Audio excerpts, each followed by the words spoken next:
নমস্কার বন্ধুরা, Bengali food cooking চ্যানেলে আপনাদের স্বাগতম। আমি আজকে বানাবো চাল কুমড়ার ঘন্ট। এই চাল কুমড়ার ঘন্ট আমি কীভাবে বানাবো সেটাই আমি আপনাদের সাথে শেয়ার করব। এই যে দেখুন, এখানে খেসারি ডাল নিয়েছি 50 গ্রাম। খেসারি ডালটা আমি আগে থেকে পেস্ট করে রেখেছি। এখানে আমি নিয়েছি কিছু ছোট আলু, আর এখানে চাল কুমড়া আমি আগে থেকে লবণ দিয়ে মেখে ভালো করে ধুয়ে রেখেছি। বন্ধুরা, আমি চাল কুমড়া ঘন্ট কীভাবে বানাবো সেটাই আমি আপনাদের সাথে শেয়ার করবো। প্রথমে আমি চালের বড়াটা ভেজে নেব। চালের বড়া ভাজার জন্য আমি দিয়ে দিচ্ছি পরিমাণ মতো লবণ, সামান্য পরিমাণ লবণ দিচ্ছি, আর সামান্য পরিমাণ হলুদ দিয়ে আমি ডালটাকে ভালো করে মেখে নেব। তো বন্ধুরা, ডাল মাখা হয়ে গেছে, এখন আমি বড়াগুলো ভেজে নেব। তো বন্ধুরা, গ্যাস অন করে দিয়েছি, কড়াই বসিয়ে দিয়েছি, কড়াই গরম হয়ে গেছে। এখন আমি দিয়ে দেবো বড়া ভাজার জন্য সাদা তেল। তেল গরম হয়ে গেছে, এখন আমি ছোট ছোট করে ডালের বড়াগুলো ভেজে নেব। ছোট ছোট করে ভেজে নেবো সবগুলো ডালের বড়া। অবশ্যই কিন্তু আমি যেভাবে চাল কুমড়ো ঘন্ট রান্না করছি শুরু থেকে শেষ পর্যন্ত দেখবেন, সেটাও কিন্তু দুষ্টান্ত হয়। অবশ্যই বাড়িতে বানিয়ে নেব। এখন এবার আমি সবগুলো বড়া ভেজে নেব।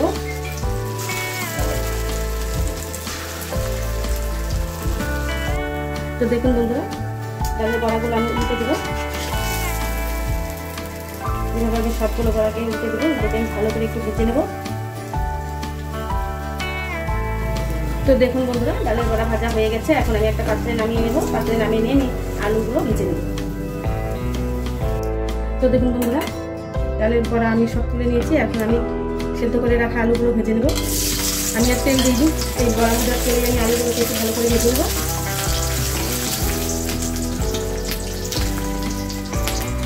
তো দেখুন বন্ধুরা, আলু ভাজা হয়ে গেছে। এখন আমি একটা পাত্রে নামিয়ে নিব। দিয়ে দিচ্ছি গোটা জিরে, একটা তেজপাতা আমি ছেড়ে দিয়েছি। ওটাকে একটু ভালো করে ভেজে নেব। যখনই দেখবো যে একটা ফ্লেভার বেরোচ্ছে জিরে, তখনই ভাববেন যে জিরে ভাজা হয়ে গেছে। তো দেখুন বন্ধুরা, আমি জিরেটা একটু ভালো করে ভেজে দিচ্ছি।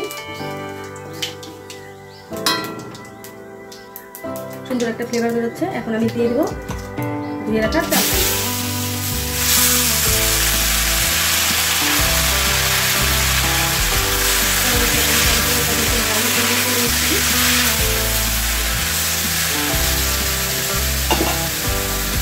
দিয়ে দেবো পরিমাণ মতো লবণ। এখানে আমি 1 চামচ লবণ ব্যবহার করছি। দিয়ে দিচ্ছি হলুদ গুঁড়ো, 1 চামচ হলুদ গুঁড়ো দিয়ে দিলাম। আর দিয়ে দিচ্ছি আদা জিরে বাটা। এই দুটো নম্বরে আদা জিরে বাটা আমি আগে থেকে বেটে রেখেছিলাম। এখন আমি ভালো করে চাল কুমড়োর সাথে হলুদ লবণ আর আদা জিরে বাটাটা মিশিয়ে দেবো। মিশিয়ে নিয়ে আমি একটা পাত্র দিয়ে ঢেকে দেবো। আমি এখন একটা পাত্র দিয়ে ঢেকে দেবো। আমি চাল কুমড়োতে কিন্তু জল দিইনি, কারণ চাল কুমড়ো থেকে জল উঠবেই, ওই জলে চাল কুমড়োটা ভালো সেদ্ধ হয়ে যাবে। এখন আমি পাত্র দিয়ে 2 থেকে 3 মিনিট ঢেকে রাখবো। একদম লো হিটে রেখেছি গ্যাসটাকে। তো দেখুন বন্ধুরা, আমি এখন ঢাকনাটা করে নেবো। আমি যখন নাড়াচাড়া দিয়ে নেবো, জল শুকিয়ে গেছে। আমি ভালো করে জলটা আরও শুকিয়ে নেবো। চাল কুমড়োগুলো সেদ্ধ হয়ে গেছে। আমি চাল কুমড়োগুলোকে ভালো করে ভাজা ভাজা করে নিই। এখন আর ঢেকে দেবো না, এভাবে আমি বারবার একটু নাড়াচাড়া দেবো। তো দেখুন বন্ধুরা, ঘন্টটা প্রায় হয়ে এসেছে। এখন আমি দিয়ে দেবো ভেজে রাখা আলু, আর দিয়ে দেবো ভেজে রাখা ডালের বড়া। বন্ধুরা, এখানে আমি কিন্তু খেসারি ডালের বড়া করেছি, আপনারা চাইলে যে কোনো ডালেরই বড়া করতে পারেন। এখন আমি ভালো করে ভেজে নেব।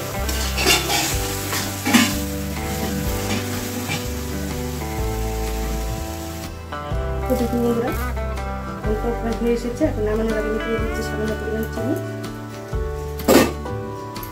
দিয়ে দিচ্ছি সামান্য পরিমাণ গরম মশলা,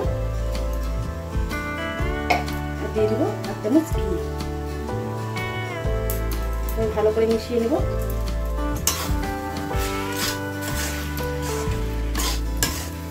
মিশিয়ে আমি একটা পাত্রে নামিয়ে নেব। তো বন্ধুরা, চাল কুমড়োর ঘন্ট কেমন হয়েছে অবশ্যই একটা কমেন্ট করে জানাবেন, আর লাইক কমেন্ট শেয়ার করবেন। তো বন্ধুরা, হয়ে গেছে। আমি ঘি গরম মশলা চাল কুমড়োর ঘন্টের সাথে ভালো করে মিশিয়ে নিয়েছি।